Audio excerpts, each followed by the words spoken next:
Having conflict in your marriage, proven strategies for all relationships next on the podcast. Conflict, it's inevitable, right?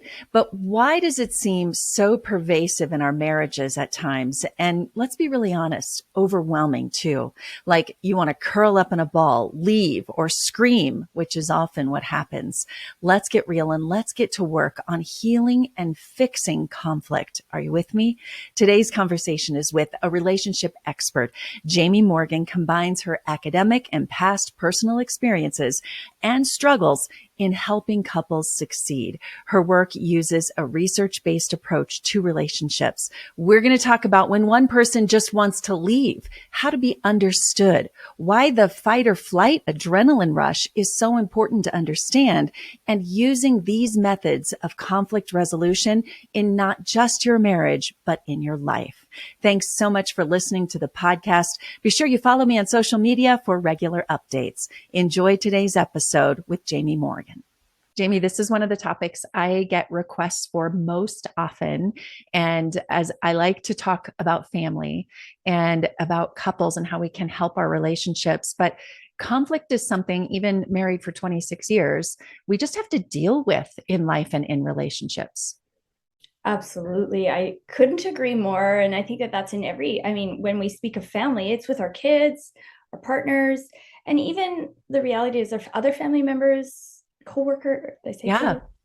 but everybody, right? And so I think that the tools that I help couples with are actually really, we can use them with everybody. I think that it's tools of communication so that we can master those relationships with people in a way that actually, when there is conflict or difference of opinion, that it brings us closer together rather than further apart. Okay, well, let's get right into some of these tools because it's inevitable. We know that. What are the first steps you would tell people to take and think about when we're dealing with conflict? Oh, I feel like the first most important thing is to own ourselves, like to tune in. I talk about that kind of thing a lot, that the most power we have in our life and the most power about revolving around the changes we can make in our life, I guess I could say it that way, is the changes we can make for ourselves rather than trying to change everything around us or the people around us. So when it comes to relationships and conflict, if we can tune into what we're feeling in that moment and sort of ground ourselves in ourselves to be able to come into a difference of opinion with the awareness of what we're bringing to the table, looking inward. Does that make sense? Yes. Right. So, I think acknowledging sort of our own struggle and what we can work on, not just what we want our partner to change. Right? It's so true. And it's interesting that I put this into a parenting kind of frame as well and a teaching frame because I'm working with high schoolers. And it's so common that we do come to any type of conflict with what I want, or what I want, instead of, hold on, take a step back. What am I feeling? And kind of seeing it from that other person's perspective. It's not normal. It is definitely a trained thing you have to work on. Would you agree? Absolutely. That's exactly it. Like you said it exactly. We have to, I call it owning our stuff. Own our stuff, the good, the bad, and the ugly, and recognize the habits that we're creating within our partnership. And we all have them. And it's human nature. We're habitual about things because we create those pathways in our brains, right? Those neural pathways it just makes it easier and easier the more we do it. But then what we realize over time is sometimes those pathways that we've created aren't working for us. They're not functioning. And for example, we have a habit of getting into a yelling match, or we have a temper in our relationship. And this is super common, right? But oftentimes it's just, that's our go-to. Our go-to is to react rather than pause in the moment and choose an action possibly and hopefully different than what we've done in the past, that when we take a big look at the big picture, it hasn't been working for us anyways. Yeah. So when we can start to actually change those habits in relationship and in conflict to create new patterns within the conflict that will actually have a different and more positive result. Yeah. Yeah. I think you're reminding me of something I learned early in our marriage. And it probably was the hardest thing, but the light bulb that went off for me. And it was that understand before being understood. And it was like, I just, and then I just had to like put my hand over my mouth and go, I'm trying to understand. I'm trying. And all I wanted to do was jump in and be understood, Yes. but to really just cover your mouth and understand someone I'm so glad else. you said that. I say that, those exact words. It's part of like one of the tools that I give a lot of my clients that I work with is make the goal of your communication to understand your partner while at the same time releasing the need to be understood. It's so And hard. it takes a lot of faith. It takes having trust in your partner Yeah. that they will, and it is kind of a natural response that I see in couples. More often than not, if you shift your intention and shift your goal to want to understand, get really curious about your partner, about how they're feeling, where they're coming from in a really genuine way. When you do that, you can almost see this softening that occurs. Like it's almost like an exhale where they're like, oh, like it allows your partner to not be defensive and to let their guard down a bit because they genuinely can feel that you want to understand them better. And in return, what often happens is they will reciprocate that once they've shared how they feel, then they actually are more likely to want to know how you feel and ask to reciprocate all of that. And I find it's just this beautiful upward spiral in communication that can happen. Yeah. But the tricky part is starting it. So you have to be willing to be so intentional and aware to, like you said, like kind of stop yourself when you're having that knee-jerk reaction to want to be understood, to stop yourself and go, okay, wait, I'm going to try this differently. Yeah. And I remember, and I think it's powerful being able to let someone talk until they're just done talking. And it's a little shocking too, when they just keep going and keep going and keep going. You're like, are they ever going to stop talking? But eventually they've said everything they need to say. Yes. And they have this sense, like you said, of relief and softening because it's like, whoa, I just got to talk as long as I wanted and without being interrupted. Yeah. And then when they finally have nothing else to say, you can take a breath and be understood. Yes. And so I love that you give that advice. And it's one thing to say it, it's another to really do it. But but I know. And I think with that practice. the key with that is when couples are in a relationship, usually by the time they come to me, like I would love for more people to come preventatively who just want to ensure that their relationship will last and ensure like, do the work so that they can not have to get to the point where they're like butting heads so much. But at the same time, more often than not, I see couples in that place where they really have hit their rock bottom and they need to learn these skills. And I find that it's the intention. And usually people, when they're at that place, they're ready. They'll do anything to want to make that shift, right? But to become intentional about it, okay, I need to change and sort of get them practicing that in a regular way and taking action on it. And that's like anything, like I mentioned before, it's about practice to create those new habits and new pathways of communication. And it just builds such a positive environment for the relationship to succeed when you start doing it over and over again. And like I brought up trust before, it builds trust between two people because once they see and feel completely certain that they will be heard and that their partner cares, it makes it easier to do the next time because they know that they've had success with it before and they know that it works. Yeah. Yeah. So powerful. All right. So, other tools and tips. What we really want to get to here is making your relationship a priority. And part of that is working through conflict successfully. It absolutely. I was trained through the Gottman Institute, and part of that training, they've done a lot of scientific studies on couples in their love lab in Seattle. And these are longitudinal studies of couples over time that show like actual like things that all couples that have successful marriages that they've studied, what are the exact traits that they are doing regularly that lead to their marriage lasting versus what are the things that other couples that have a failed marriage, what are they doing? So you can kind of see it, right? And one of the things is prioritizing your relationship, making time, scheduling that out to make sure that you can learn these skills, right? Yeah. So I think like if you genuinely want the relationship to last, it can. If you have two people in the relationship that love each other and have a desire for it to last, if you're both willing to learn these tools, which I love giving people tools, right? Because it allows them to take action. So they see the shifts immediately because they begin practicing them and they know what to do. Yeah. And it's like we talked about, getting curious.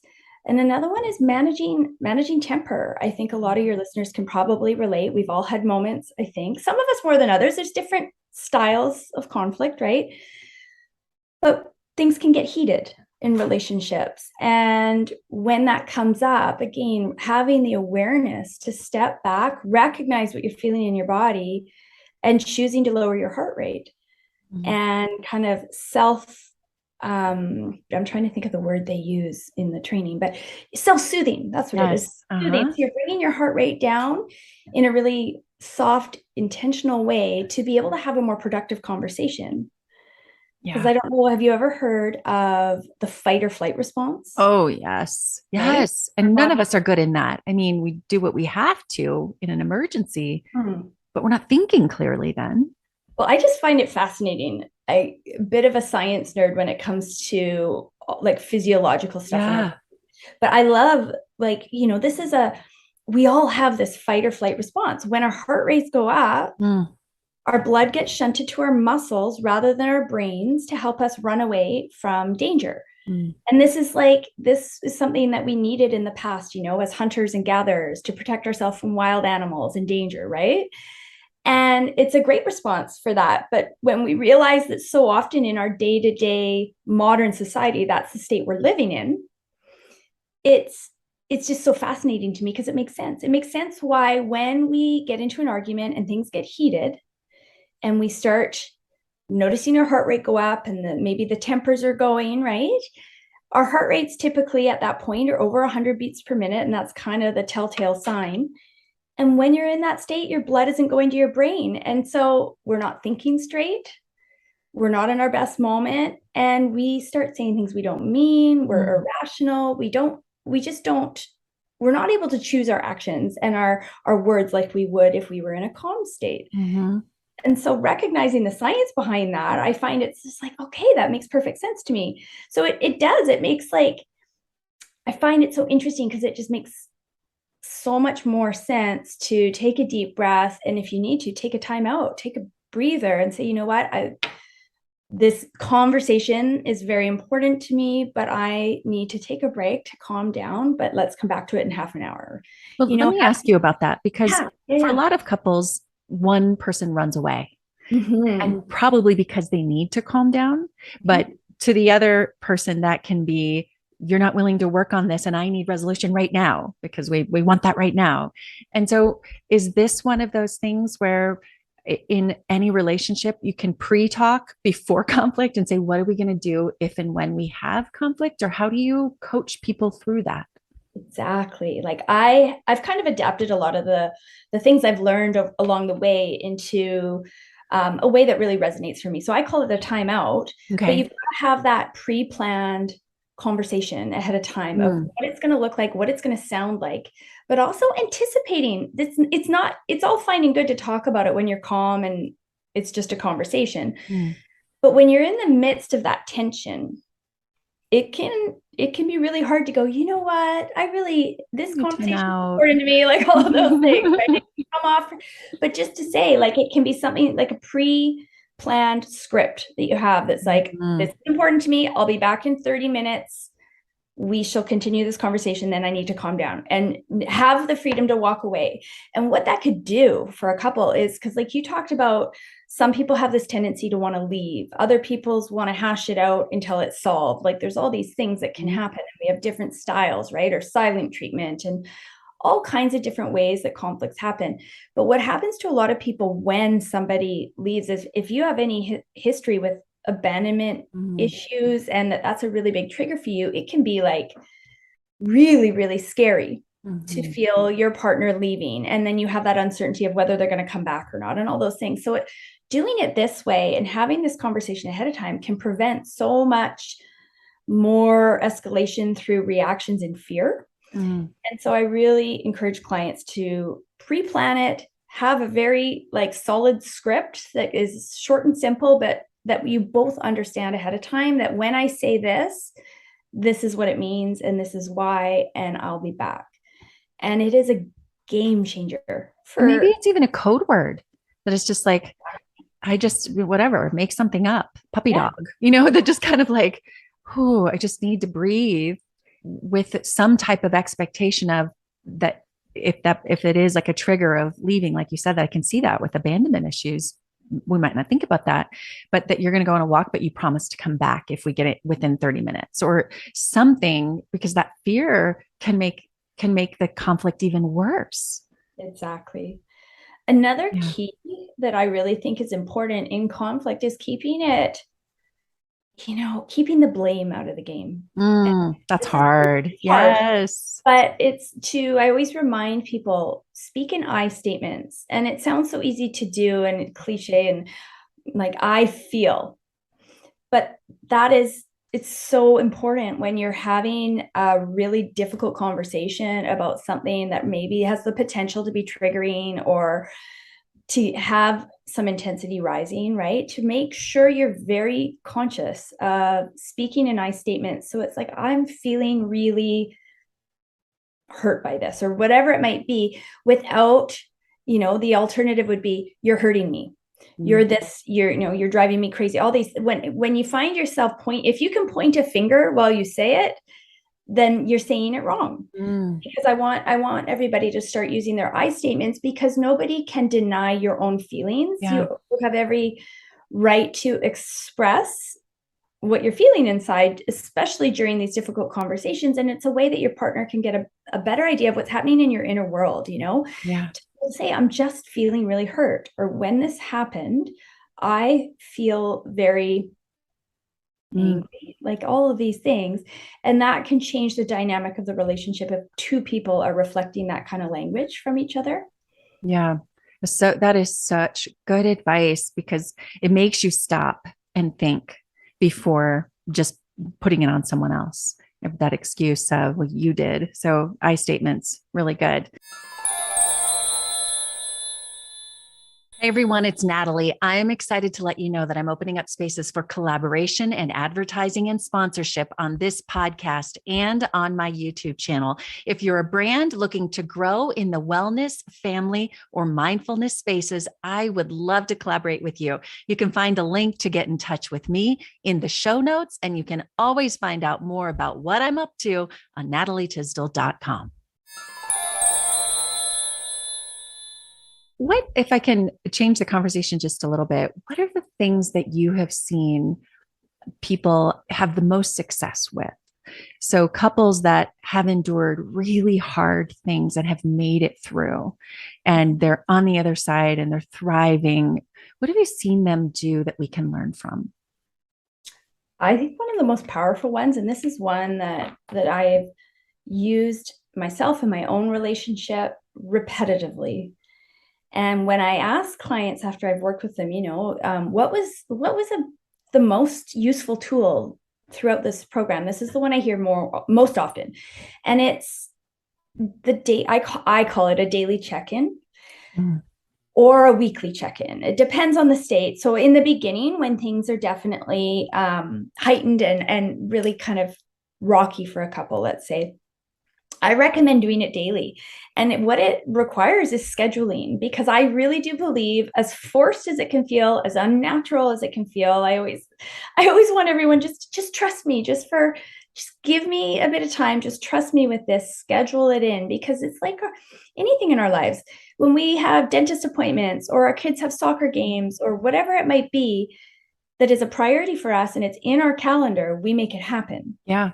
Yeah. But so often I think we can all relate, right, to the things we want to do and we plan on doing, but it just never ends up happening because we got busy, right? Yeah. And so this to me has to be a priority, is scheduling in a daily conversation. And it's about checking in with your partner. And this is a conversation. It can be as little as 10 minutes or 5 minutes even, or it can be as long as an hour, whatever's needed or what you have time for. But the goal of it is to talk about your relationship in a really safe way. And so again, going into it, having a conversation before you start this practice of saying, like, this is a time specifically for us to bring up what's working and what's not working. And we're going to put on our best listening hats and not get defensive and really go into it intentionally, right? But it gives us this space that is designed to talk about what is hard for us, or like I say, vice versa, we could talk about what's really going well, which is always nice to hear too, because sometimes things are going great and we can then show the gratitude for our partner and going, I see how hard you're working and I feel so good. Thank you so much. But having those, and this isn't the time to talk about the schedule or the kids or anything. This is the time to specifically talk about just your relationship for whatever amount of time is needed in a non-defensive, intentional way. And by doing that, as you can imagine, right, so often the big fights that get explosive and go sideways are the ones that have been brewing for a long time, where something's bugging us, but we don't want to fight, so we avoid it. This is common, right? We push it under the rug. We're like, oh, it's just not worth it. Those kind of statements, right? I hear all the time, and I think we've all felt them. But what happens is that builds resentment, and it's not going away. It's just simmering until the next thing happens, and then it gets a little bigger, and then it adds on and adds on, and before you know it, we explode, and it's far worse than it has to be. Yeah. So we're planning to talk daily, and then eventually making a weekly, like maybe every Friday evening, you set aside amount of time to just check in, make sure you're on the same page, where it's, like I say, a safe space to talk about those things. And that can prevent so much problems. And just in my relationship, I see it, and it takes the pressure off. So I find that has been the most useful tool to help couples and also it pushes people, right? Yeah. It forces them to communicate, to start talking. Yeah. Start talking. Yeah. And to vow to be honest about it, because I can see exactly like you said, like we're going to check in, but if I check in and I say something negative, it's going to blow up. Like to vow, I promise you, I will be honest. I'm feeling this, and to be willing to deal with those emotions, and to be willing to listen when that upsets your partner, that you're upset about that. Like that's the hard. Do you find that? Like I find that to be one of the hardest things, is you have to be willing to deal with it, because a lot of people do just want to shove it under the rug and it doesn't go away. The rug just gets a big bump in it. It's so true. And I think kind of like what I referred to before is it helps build trust, because the more you realize, like I call them difficult conversations. Those are the conversations that we often avoid, that are hard to have, that are, around tense topics that might be triggering. Those difficult conversations, once we have them successfully and realize that, wow, it's safe for me to bring up even the hardest thing, because I know my partner will listen and hear me without getting defensive, and that we can have a healthy conversation around something that's tough. And when that happens, like I said, and you have success, then it's like, it's easier the next time. And then it becomes like a culture within your relationship where you really just feel comfortable talking about anything. Yeah. As you've had this practice and this, this history of it going well. Okay. Let me ask you a hard question then. And, I mean, I could talk to you forever. I know people are like, I try to keep these conversations under half an hour, but I want to ask you a hard question. What if one person is listening to this thinking, this is so great, I love this so much, I'm going to do this, and their partner's not willing, or I don't want to do a daily check-in, or that's dumb, or what do you do then? Is that when we find help from someone like you? Well, for sure. And I have often even worked, sometimes the partner isn't always ready, and that's okay. But what has worked for a lot of my clients is I'll work, whether it's usually the female, I'll be honest, and I don't want to stereotype or anything, but I have found in my practice that it is more often than not the female that is really eager to do the work. That's not always the case. But and so I might say, well, work with me. And what is really helpful is I can, teach one person within the partnership the tools, and we can really talk it out. And even just that one person having that shift within themselves and a deeper understanding of the problems and how to manage communication, their partner will benefit from it, because they will see a shift in their partner. And more often than not, they want to rise to the occasion. They see the communication changing, the reactions changing in their partner. And, they get curious about it. The other thing is I always give I call it homework, but the tools, like, okay, for the next week or two, try this, and maybe sit down, and I call them couch dates, but have a couch date, schedule a couch date in, and go over the homework together. It doesn't have to be painful. Yeah. If that person's not ready yet, but maybe they're willing to have a 15-minute glass of wine and just hear what you've been learning, and go, so sort of frame it in a, like, what if we tried this? Would you be willing if we tried this? I just have this little exercise that I was given, and I think it might come in handy for us. And there's just, that's one example, but there's lots of ways of starting those conversations where I get it. It can feel very threatening for some people to enter into a coaching, relationship with somebody that maybe they don't know, and it feels weird to share your dirty laundry and go there. It takes courage.